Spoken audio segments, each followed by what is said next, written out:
All the world's a stage, and all the men and women merely players.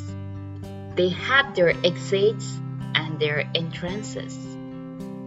And one man in his time plays many parts, his acts being 7 ages. At first, the infant, mewling and puking in the nurse's arms. Then, the whining schoolboy with his satchel and shining morning face, creeping like snail, unwilling to school. And then the loafer, shining like furnace, with the awful ballet made to his mistress' eyebrow. Then a soldier full of strange oaths and bearded like Perd, jealous in honor, sudden and quick in quarrel, seeking the bubble reputation even in the cannon's mouth. And then the justice, in fair round belly, with a good cap and line, with eyes severe and beard of formal cut, full of wise saws and modern instances. And so he plays his part.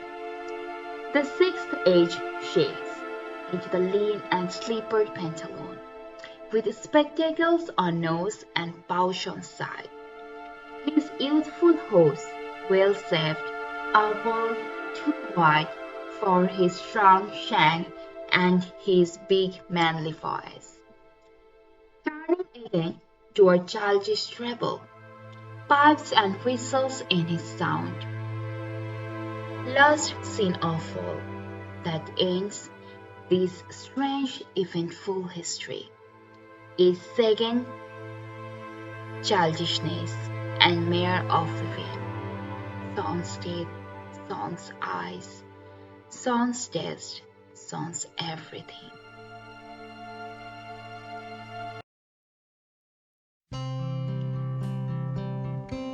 These are one of my favorite lines given by Shakespeare.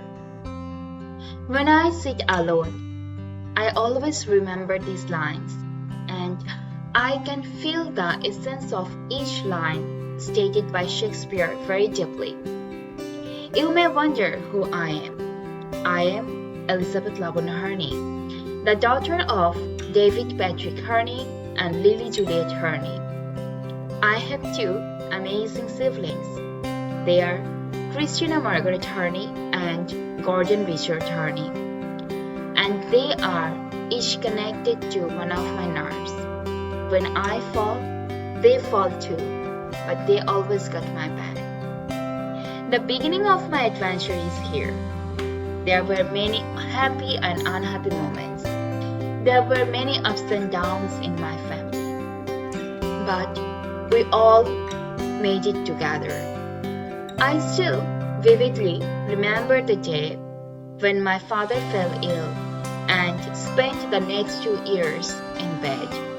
I do remember how my mother ran the home alone and handled everything. I do remember the time when my sister gave everything up and had no access to proper study resources, but still managed to keep the house under control with her strong, determined hand. I am Elizabeth Lavon Herney, and this is my family, which has given me the identity. They have given me a new perspective to see the world.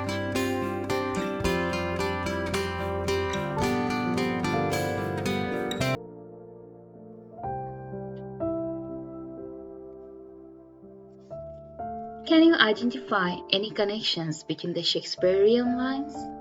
I can relate my life to each line because I played so many roles along with my parents and siblings.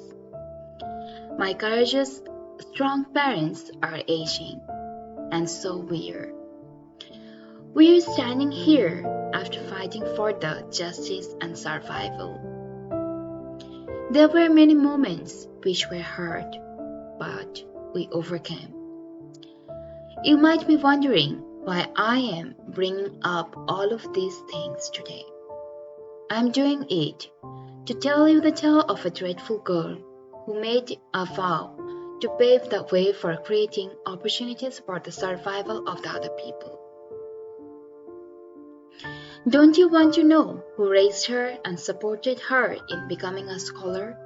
I believe that if I won't address them today, I would be telling a massive lie if I simply give myself credit for who I am today. I'm very thankful to my parents, and they are my ultimate people because they always stand by my side even when I'm falling apart. But as a human being, I have experienced that even after family, we need a friend circle for each phase of our life. Without friends, we are nothing, and survival without friends and interactions are meaningless. I have my school friends in the list of my people who were always beside me and gave me mental and emotional support.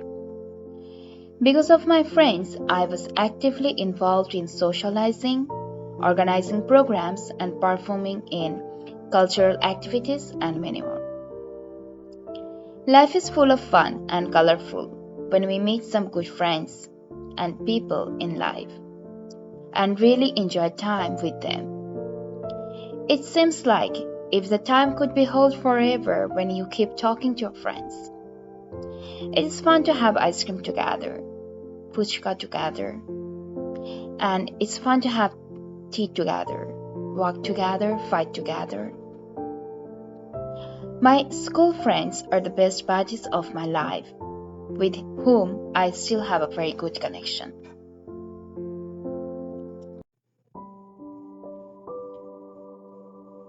I had to go through a lot of different life phases to discover my own identity. I therefore began my profession in 2013 by working in a school for impoverished kids. Then, following my graduation, I started working at St. Joseph International School, and I worked there 5 years. Although the journey wasn't easy, it was an incredible experience. I now know how to instruct and manage students at various academic levels, particularly teenagers. My aspiration for pursuing my doctoral study was especially intrigued by my interest to know more about my neighboring countries' educational systems, especially how English is taught to the underprivileged children to help them to establish in the mainstream. Also, I wanted to know more about international and comparative education, leadership planning and organizational behavior, assessment techniques, instructional technology, and higher education law. Thus, my curiosity increased, and I applied to NDSU and was accepted into the Department of Education and got a chance to work as a first year writing course instructor in the English department.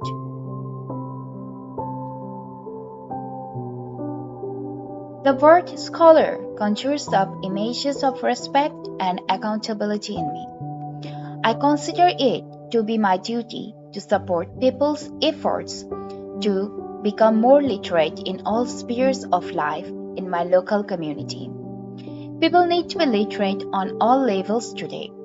Thus, I feel like it is my responsibility as a researcher to advance literacy in areas where it is lacking. When I think of myself as a scholar, I feel I have a lot of responsibilities to be carried out. But when my parents and relatives think of it, they feel proud. I believe that I owe my community a greater debt, and I have to help my community.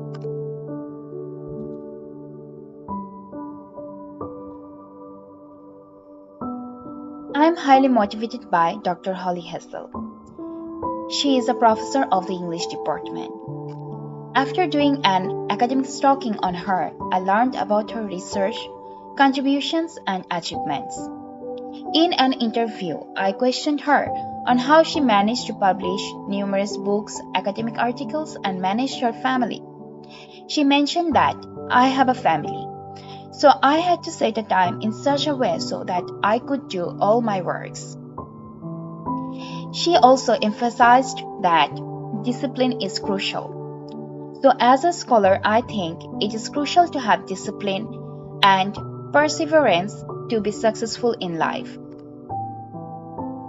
Other than a scholar, I seek to see myself as a good friend, daughter, sister, and a mother. I believe that if I can be a good mother, I can give birth a good nation. I really enjoy my time when I'm with my students and colleagues. I always get support from my loved ones, co-workers, friends, family, and advisor when I'm anxious.